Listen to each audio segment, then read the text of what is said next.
আজ কিন্তু মঙ্গলবার 4ই আগস্ট। আজ আমার ছেলে আজকেও পরীক্ষা আছে, তো তাকে নিয়ে যাওয়ার জন্য রেডি হচ্ছি।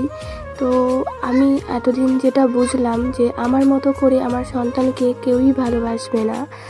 তো আমি শুধু একটাই কথা বলতে চাই যে কিছু কিছু শ্বশুরবাড়ি আছে এমন ভাব করে না যে তারাই শুধু সন্তানকে ভালোবাসে, আর সন্তানের মা কিছুই না, তারা শুধু জন্মই দিয়েছে, এর থেকে বেশি কিছু না। অথচ দেখো আজ আমার শরীর অসুস্থ, কিন্তু ছেলের জন্য ভাবনা চিন্তা করার মতো একমাত্র মাই থাকে, এর থেকে বেশি কিছুই না। ছেলে কী খাবে, ছেলে কী পড়বে, ছেলে কোথায় যাবে, ছেলের কোনটা ভালো লাগে কোনটা ভালো লাগে না একমাত্র শুধু মাই বোঝে, এর থেকে বেশি কেউই কিন্তু বোঝে না।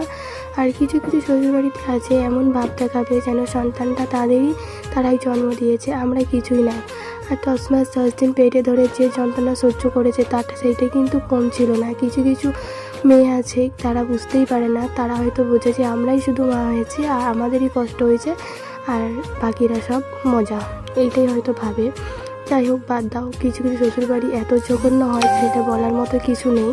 তো আমার ভয়েসটা শুনে সব বুঝতেই পারছো আমি কতটা অসুস্থ, তাও কিন্তু ছেলেকে নিয়ে আমাকে যেতে হয়েছে, কারণ তাকে চিন্তা করার মতো আমি আছি, তার থেকে বেশি কিন্তু কেউই থাকে না। যাই হোক, আজ আমাকে একাই যেতে হবে, কারণ তার বাবার হঠাৎ করে একটা কাজ পড়ে যায়, সেই কাজে যাবে। আমি যাব, আসার সময় সে আমাকে আনতে যাবে, এই কথাটাই বলেছে। তো বাদ দাও সেসব কথা, যে যার মতো চিন্তা ভাবনা, আমার আর সেসব নিয়ে ভাবি না। আমি নিজে একাই ভাবাটাই আমার এখন সময় এসেছে। আর কারোর জন্য আমি চিন্তাটা আমি করি না, আমি নিজের চিন্তাটাই করি আর ছেলের চিন্তাটাই করি, এর থেকে বড় কিছু আমার আর নেই। কারণ দেখো, মা হওয়ার পর বুঝেছি অসম্ভব বলে কিছু হয় না।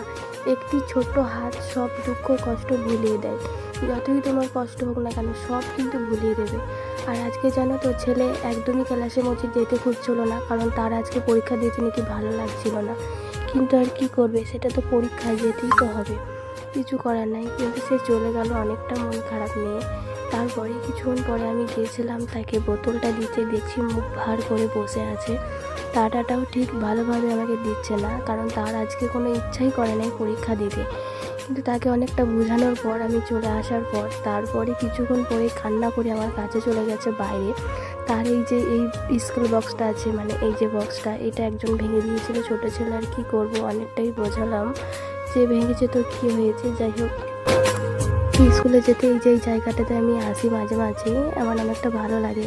তো বাড়ি আসার পর অনেকটাই ক্লান্ত লাগছে, তো আমি এখানে ভিডিওটা শেষ করলাম। তো টাটা।